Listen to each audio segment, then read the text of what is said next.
In this video, I'll be showing y'all the most essential items that you will need to be a pro sports videographer.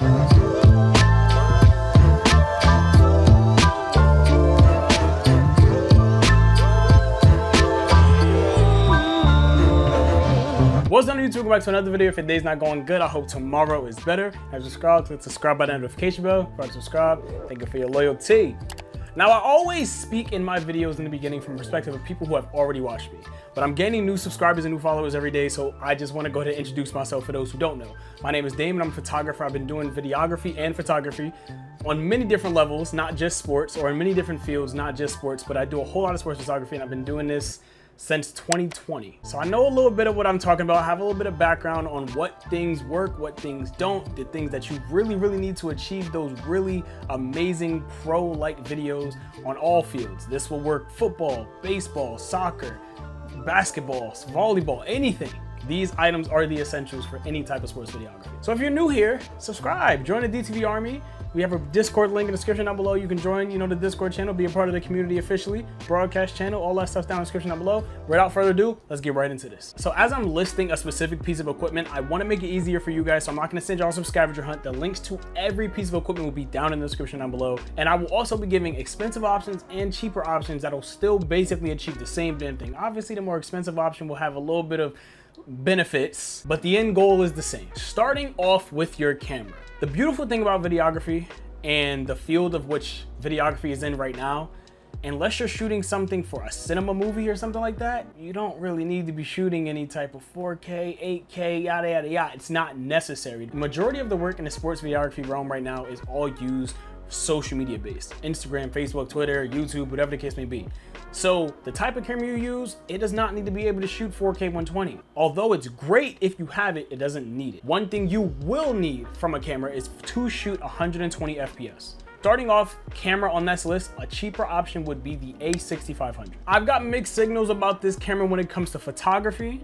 It obviously can take photos. So in the videography realm, this camera can shoot up to full HD, so 1080, 120 FPS. That is exactly what you're looking for. Other cameras that can record in that same exact recording setup will be cameras like the A7 III, which I'm an advocate for.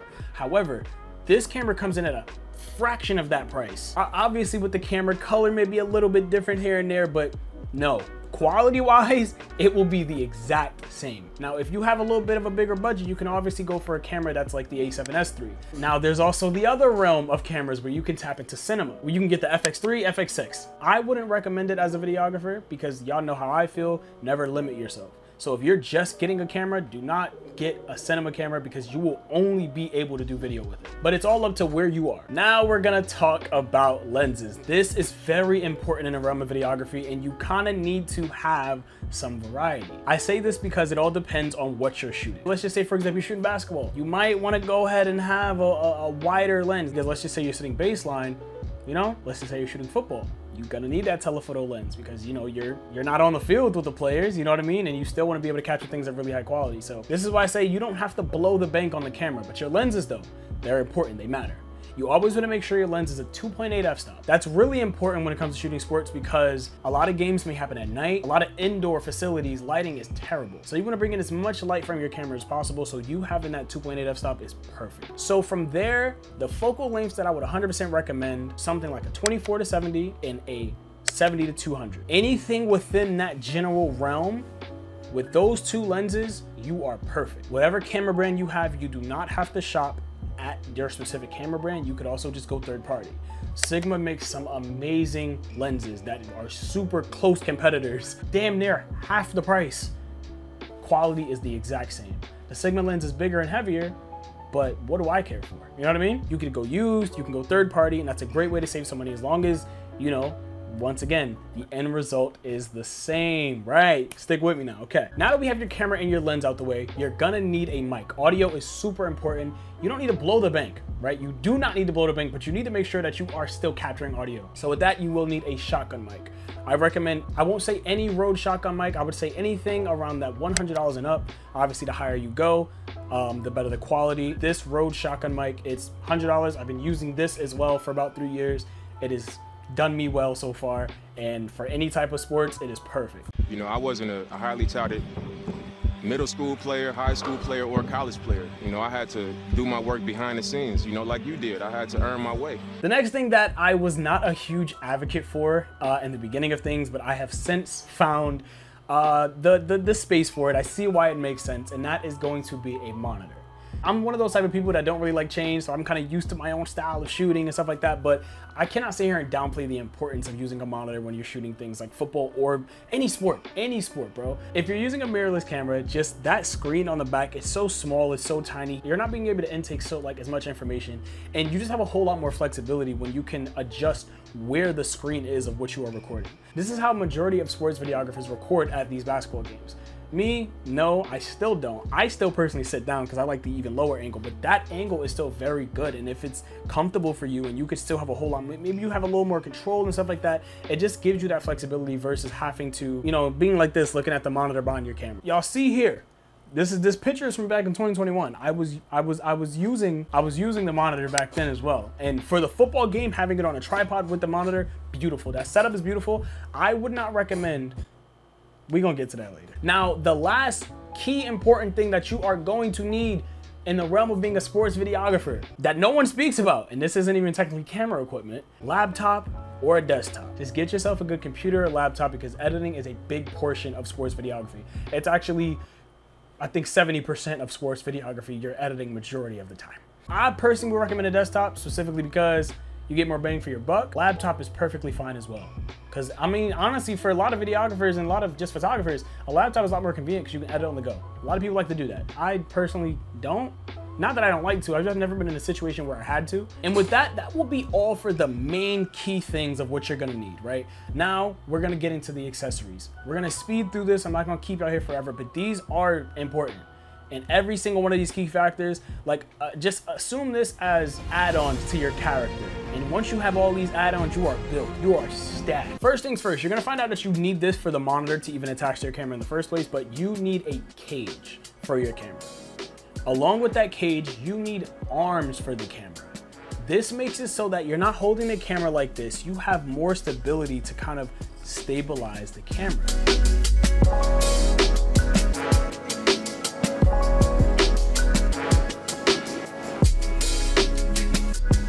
Speaking on stabilizing your footage, that A6500 has IBS. A lot of cameras don't. IBS, in-body stabilization. Yeah. The next accessory that is super useful, you unfortunately cannot use this if you are using a cage, but it's going to be a battery grip. Battery grips are super important when it comes to you doing videography because cameras die fast when you're recording, especially recording in 4K. Even when you're recording in 1080 120, battery grips make it so that not only can you have a better grip on your camera, but you can also hold 2 batteries. So double the battery life. That's amazing. And it's been a game changer for me since I started using battery grips. I can shoot for about 2 to 3 hours at a time. Like I'm shooting in 4K and it could be a 2, 3, 4 hour shoot and I'm filming on one set. Like I have 5 batteries, but the 2 batteries that are in the battery grip, I can go through that whole 5-hour shoot with just those 2 batteries. And I'm good. The next important accessory that you're gonna need, and I would recommend everybody look into these as soon as possible, ND filters. ND filters, if you don't know, they are pretty much just sunglasses for your camera. That's the easiest way of which I can explain it. You're gonna wanna use those when you're shooting outdoors so that way you can still shoot in 2.8 while it's super sunny outside. And so that way you don't have to change any of your settings, you don't have to up your f-stop or up your shutter all crazy, so that way your footage doesn't look overexposed. You can just throw the glasses on your lens. The next super important accessory you're gonna want is a tripod. I don't use a tripod that much, but that's just a personal preference of mine. I'm probably more than likely gonna start, but I do recommend them. I would never tell somebody not to use them, especially people who, you know, maybe you don't have maybe you're not as stable and stuff like that. There's a whole bunch of different tripods. So tripod means 3. So there's also things that are called monopods, and there's also like these super short tripods. I don't know what they're called, bro, but they're like super low to the ground, but it's still on a tripod. Those specifically I would recommend for like football games, 100%. You just want to find you something that's suited for you and that's most convenient for you, but you definitely want to make sure you have one of these in your arsenal, specifically for any type of videography, because you may be doing something that doesn't require too much movement, but it requires you to cover a general plane of area. Last 3 things aren't super important, so I'm just gonna spit them out real quick. Pause. Good SD cards. Get good SD cards. Get a good SD card reader as well. Do not cheap out on this, bro, because if you get a cheap SD card reader, it can corrupt your SD card. You do not want that. That is the worst possible case scenario. You do not want that. So get you a pretty good quality SD card reader too. They don't have to be super expensive, but get you a good quality SD card reader. You also want to make sure you get you a rugged hard drive. Do not get one of those SandGate cheap hard drives. I had a horrible experience with one. Hold on. Matter of fact, well, actually, this might not be. No, this is. I said SandGate, whatever. Seagate, bro. This corrupted on me back in 2020. This corrupted on me back in 2020. I have so much old footage on this hard drive, and I've refused to throw it away because I do plan on eventually going to get it like restored, whenever the case may be. I have a bunch of old footage on this, and it's all just like, I didn't do anything. The SD card just started making a weird noise, and all of a sudden it just was no longer working. And then I found out the noise that it was making was because it corrupted. These I'm pretty sure you've seen these bad boys, and it's probably like, you know, you're probably seeing photographers with them like, oh, look at this hype beast. No, these are for real. Especially if you're one of those videographers that are gonna be editing on the go on your laptop. You wanna have those handy because putting all that footage, all that 4K or potentially 1080 120 footage is gonna be really heavy for a laptop. Most laptops do not have that much storage, and you don't want to store that on that anyway, so you want to edit off of the hard drive. The last thing I'm going to go ahead and grab is a multi-port battery charger. You want to make sure that overnight, let's just say you have an important shoot, you don't want to be having to charge one battery at a time through your camera. Get a multi-port battery charger for whatever camera brand you have. But those are the essential items that you're gonna need to be a pro videographer. Like I said, the accessory list isn't as important as those main things I listed. Although I would say 100% that tripod and the cage, you probably really will need those. Other than that, I appreciate y'all for everything, man. I hope y'all enjoyed this video. I hope it was helpful. If you have any questions for me, let me know in the comment section down below. Like I said, if you're new here, tap in. I upload twice a week. I try to, but I upload at least once every week. So I upload every week. I'm here every week. Other than that, thank y'all so much for everything. I appreciate y'all so much. Don't forget to drop a like, subscribe to the channel. Don't forget to check out the merch link in the description down below. Grab yourself a mug, man. Grab yourself a mug, or grab yourself a hat. Grab yourself a shirt. Come on, man. We got a bunch of stuff over there, man. I feel like not enough of y'all know about that. Go grab yourself something. Don't forget to check out the preset link in the description below, and most of all, check out that broadcast link and that Discord link in the description down below. Join the community. Come be a part of the best photography community out here. Because honestly, if I'm being real with you, I don't know another photography community. Yeah, they got channels and stuff like that, but see, over here, we're a community. Join the Discord channel. I'm trying to tell you. Join the Discord channel and you will see the commune. Commune? Did I use that term properly? You'll see. Join the Discord channel. You'll see how everything is, man. We're building a community, DTV Army, man. A community of photographers around the world, not just America, around the world. We got people in Poland, UK, Canada. Come on, man. Other than that, thank y'all so much for everything. I'm gonna go get up out of here. I appreciate y'all so much. Once again, don't be so creative. See you next one.